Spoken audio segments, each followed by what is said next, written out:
Today, we're talking about the Mormon Church offering hundreds of thousands of dollars to keep you from hearing the audio I'm about to play for you. The business of rumors and gossip may be about to go nuclear with this Taylor Swift DeuxMoi news. Leaders of Florida's Republican Party and Moms for Liberty are at the heart of a massive, horrifying sex scandal. We're talking about all that and so much more in today's brand new Philip DeFranco show. You daily dive into the news, so just hit that like button and let's jump into it. Starting with, the Mormon Church was willing to pay $300,000 in hush money for you to not hear this audio recording that I'm about to play. But first, I have to say, for the existence of this story, we have to thank the very brave woman, Chelsea Goodrich. Because in 2015, when Chelsea was in grad school, some disturbing, long-buried memories began to resurface. When she was a child, allegedly her father, and a Mormon bishop at the time, John Goodrich, routinely sexually assaulted her. In fact, John admitted to at least one of these incidents in a recording that was obtained by the Associated Press, with him there blaming the devil for his decision to climb into bed with his daughter after hearing sexual activity in an adjoining hotel room. And so Chelsea confided in a friend whose father, Paul, happened to be the guy church members go to if they have abuse claims. And when she felt ready, Chelsea met with him over several months, recording their conversations with his knowledge and on the recommendation of her lawyer. And so her father ends up getting arrested for his alleged abuse, and Chelsea wants to know if the church will allow a bishop with whom John gave a confession to testify in the trial. And also a key thing is that she told Paul that church officials have known about the abuse for years because of other confessions. So Paul replied that church leaders said they did not recall hearing any such confession. But also, here's the thing, while she assumed that he was only there to lend a sympathetic ear and help her find justice for the abuse committed against her, Paul was thinking about the church's interest because, you see, he's the head of its risk management division. So in one of their later meetings, they sat down, had a brief prayer, and then got down to business. First of all,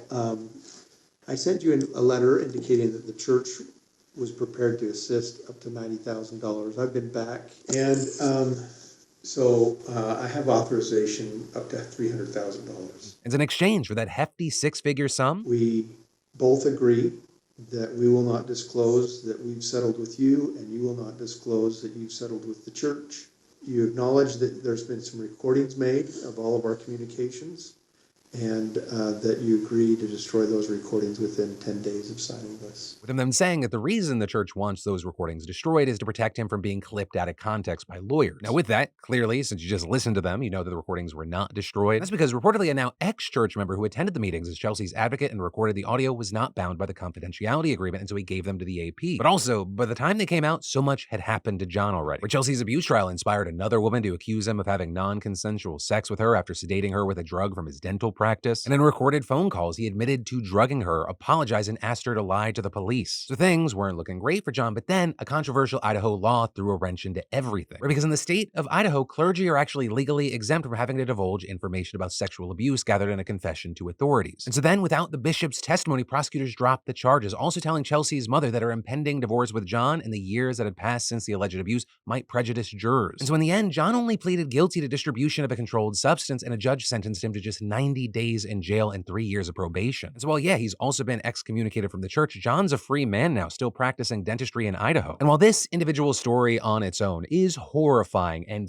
fucking infuriating, it has also understandably brought Idaho's law protecting the confidentiality of spiritual confessions under fire, especially as sex abuse scandals have rocked the Mormon church. But there you have defenders arguing that without it, people would be too afraid to confess their sins and their souls wouldn't be saved, and arguing that confession is supposed to be between your clergy and God, nobody else. Personally, I don't know. I'm on the side of not protecting abusers and monsters. I'd like to think that if a God exists, they would agree with that. And if they didn't, that's no God of mine. And then, do you remember this video? Right, that's Trevor Jacob. He's a YouTuber. You're seeing a plane crash, and it turns out that he staged it. And he posted this video that got him millions and millions of views, but it also prompted an investigation by the FAA. The agency ordering him to preserve the wreckage, but then he lied, saying he didn't know where the plane went down. So as it turned out, he and his friend actually moved the plane, cut it up into smaller pieces, and then dumped it at a small airport. With all that then resulting in him being stripped of his pilot's license, also pleading guilty to 1 count of destruction and concealment with the intent to obstruct a federal investigation, which notably, not a little thing, it carries a maximum sentence of 20 years in prison. However, he had his sentencing today, and instead of 20 years, he got just 6 months. So really, he's kind of lucky because it could have been so much worse for him. At the same time, people going, hey, it's good that someone doing something dangerous like this is being held accountable. But really, looking at the story, all I can say is, don't be stupid. There are far easier ways to get views online. The pursuit of fame and attention, it just makes people stupid. Or maybe it doesn't even make people stupid, it just exposes the stupid. And then, let's talk about business and gossip. And in fact, it's the business of gossip, because what we're talking about today is DeuxMoi and Taylor Swift. And for those unfamiliar with DeuxMoi, at the very least, it is a celebrity gossip Instagram account with 2 million followers. And while its bio reads, this account does not claim information published is based in fact, it has a huge huge reach, and anything it posts gets spread far and wide. And on top of that, it's all anonymous, right? So that's a big part of the fascination. So it really hasn't been surprising that DeuxMoi has grown and evolved, having a podcast, publishing a novel, that novel getting adapted into an HBO show. And while, people have long questioned if they cross lines with what they post, we now know that Taylor Swift's team is among their critics. Right? And this because the account has repeatedly claimed that Taylor and her ex-boyfriend, Joe Alwyn, were actually married, or at least had a ceremony even if it wasn't made legal. And in fact, DeuxMoi shared that claim yet again last week, including the caption, "I will die on this hill. Put it on my tombstone. I have no reason to lie. I could give a shit what she does." To which Taylor Swift's publicist, Sheree Payne, must have thought something along the lines of, "You'll die on this hill? Well, I'll meet you at the top with a knife." Writing in a post that the claim is not true and saying, "Enough is enough with these fabricated lies about Taylor from DeuxMoi. There was never a marriage or ceremony of any kind. This is an insane thing to post. It's time for you to be held accountable for the pain and trauma you cause with posts like these." With a situation like this, a publicist's call out is actually pretty rare. So when people saw those shots being fired, they took notice. So there are others noting that while Taylor's publicist was responding directly to the marriage rumor, she may have been more upset about something else. Because on the same day, DeuxMoi also posted a message from someone suggesting that Taylor's new song is about her having a miscarriage and that loss impacting her relationship at the time. And so you had people responding to that saying this is another level of cruel, saying that's something you don't talk about, period, unless it is shared. You never speculate about that. Now with all this, for their part, DeuxMoi hit back with a sort of combative response, saying, "Well, I make $0 from lying. Can publicists say the same?" Also, to relate something that is in reference to something that happened years ago to pain and trauma after what just happened seems like a poor choice of words. Either way, I apologize to Taylor. With people there saying that it seemed like DeuxMoi was hinting at the recent death of a fan at one of Taylor's concerts, some saying that was below the belt, others calling out DeuxMoi because between the podcast, book, show, and more, it definitely makes money off their kind of posts. So of course, all of this is playing out in the court of public opinion, which is also why you have some speculating,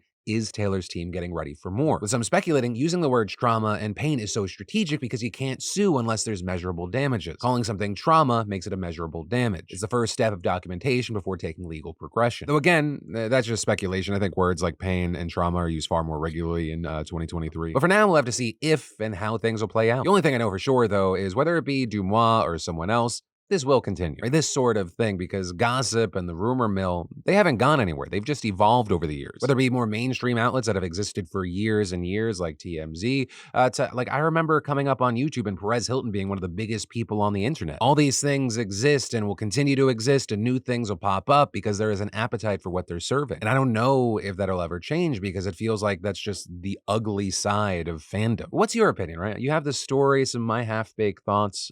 I'd love to hear from you. And then, for any of you focused on getting your business off the ground, creating a place to share your homemade goods, or even a personal blog, I got a great solution for you. And it comes from, and I want to thank the fantastic sponsor of today's show, Squarespace. Because I've been partnering with Squarespace for years now, and I have to say, it is just so easy. There's nothing to install, patch, or update ever. And creating a beautiful website with Squarespace's Fluid Engine is so easy. You just drag things where you like, no coding necessary. And if you need a starting point, Squarespace has a bunch of great professional templates. Hell, you can even sell custom merch easily. Squarespace handles all the production and shipping. Plus, with Squarespace, you get access to all their marketing tools and analytics and their award-winning customer care team via email or live chat 24/7. So go check it out, see why so many others love it, and see why you're going to love it, and start your free trial today over at squarespace.com/Phil. When you realize it's for you, just make sure you enter an offer code Phil to get 10% off your first purchase. And then, Miss Universe is part of a foreign plot and conspiracy to overthrow the government. While that may sound like it's too ridiculous to be true, and it is very probably too ridiculous to be true, that is what the actual Nicaraguan president is claiming right now. With all of this starting late last month when Miss Nicaragua became the first woman from her country to win the Miss Universe beauty pageant. And at first, authoritarian President Daniel Ortega thought this was a PR victory for his regime, calling her win a moment of legitimate joy and pride. But then, the next day, it came out that the newly crowned Miss Universe had actually posted photos of herself on Facebook participating in the mass anti-government protests back in 2018. Protests that, if you don't remember, were violently repressed, and human rights officials say that 355 people were killed by government forces. With the government also outlawing or closing more than 3,000 civic groups and NGOs, arresting and expelling opponents, stripping them of their citizenships, and confiscating their assets. And so then, when the regime's opponents discovered that the Miss Universe winner was apparently on their side, they took the opportunity to celebrate in the streets, waving with blue and white national flags rather than the regime's red and black banners. So now the government there has taken quick steps to make sure this never happens again by going after the pageant's director, with them alleging that she rigged the contest so that an anti-government beauty queen would win the pageant as part of a plot to overthrow the government. And it's not just words, right? The director, her husband, and her son are now facing charges of treason to the motherland. Though there, she apparently slipped through the hands of police police after she was reportedly denied permission to enter the country a few days ago. And as for Miss Nicaragua, we'll see if anything happens to her, because while she doesn't appear to be a particularly political figure, it's not like she used her platform at the pageant to denounce the regime, instead just speaking about mental health and the gender wage gap. Authoritarians infamously do not like anyone that stands against them at any time. So we'll have to wait and see. And then, this scandal coming out of Florida about one of its most prominent and influential power couples is at the very least a case of massive, massive hypocrisy, and at most, which is what's being alleged here,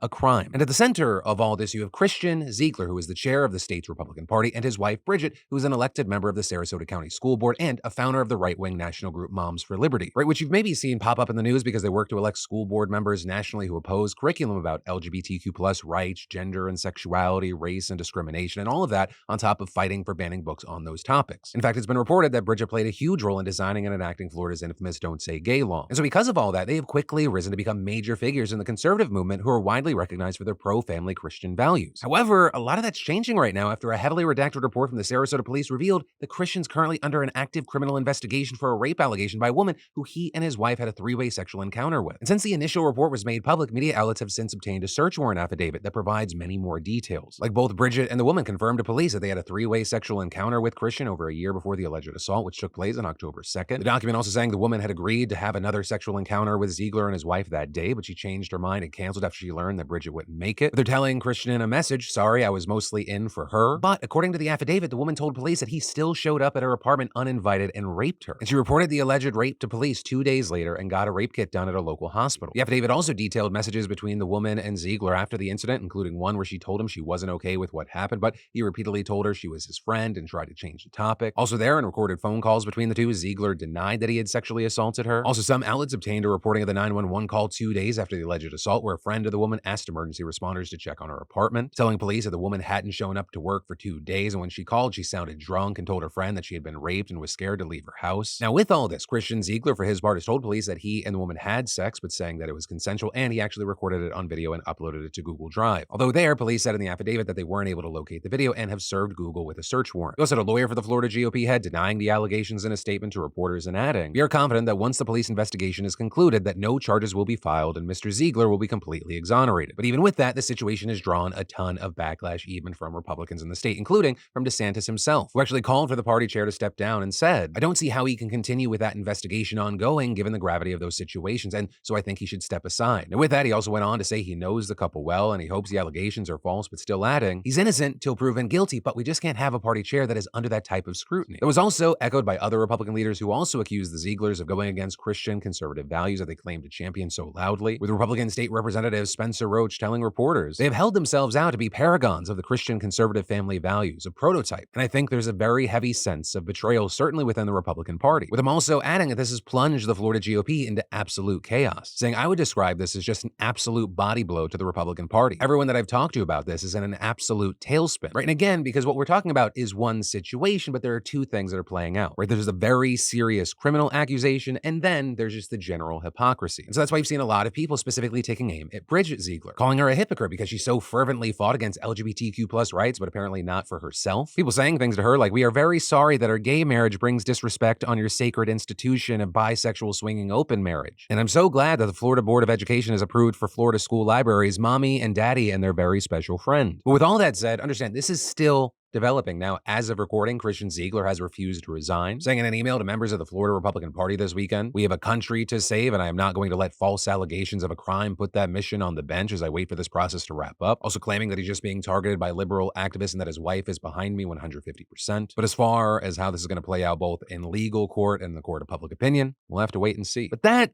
is going to be the end of your daily dive into the news today. Don't worry though, for more news you need to know, I got you covered right here. You can click or tap, or I got links in the description. And of course, as always, my name's Philip DeFranco. You've just been filled in. I love yo faces, and I'll see you tomorrow.